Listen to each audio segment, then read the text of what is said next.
السلام علیکم ورحمۃ اللہ وبرکاتہ۔ ناظرین، ابھی جو سعودی میں ہندوستان کے عمرہ زائرین کے ساتھ جو حادثہ پیش آیا آپ سب کے علم میں ہے۔ یقیناً یہ حادثہ بڑے دکھ کا سبب ہے اور اس پر جتنا دکھ کا اظہار کیا جائے کم ہے۔ لمحے بھر میں 42 لوگوں کا یوں ختم ہو جانا بڑی تکلیف کا سبب ہے۔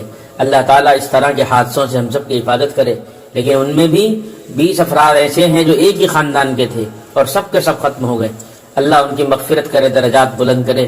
یہ ہم سب کے لیے یقیناً بڑی تکلیف کا اور بڑے دکھ کا سبب ہے، لیکن یہاں ایک دوسرا پہلو بھی ہے کہ زندہ رہ جانے والوں کے لیے تو یقیناً یہ تکلیف کا سبب ہے، لیکن جس راستے میں اور جس کام کو جاتے ہوئے اور جس جگہ پر ان لوگوں کی شہادت ہوئی ہے، یہ شہادت یقیناً بڑی باعث برکت اور بڑی سعادت کا سبب ہے۔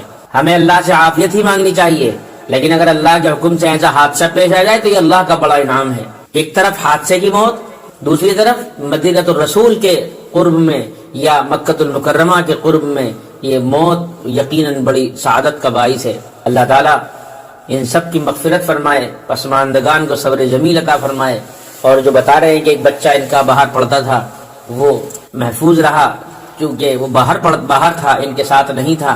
اللہ تعالیٰ اس کی تعلیم میں ہر طرح کی رکاوٹوں کو دور فرمائے اور اس کو ترقیات سے نوازے اور ان سب جانے والوں کے لیے صدقہ جاریہ بنائے۔ ہماری ذمہ داری ہے کہ ہم سب کم سے کم ایک دفعہ ایصال ثواب کریں۔ السلام علیکم ورحمۃ اللہ وبرکاتہ۔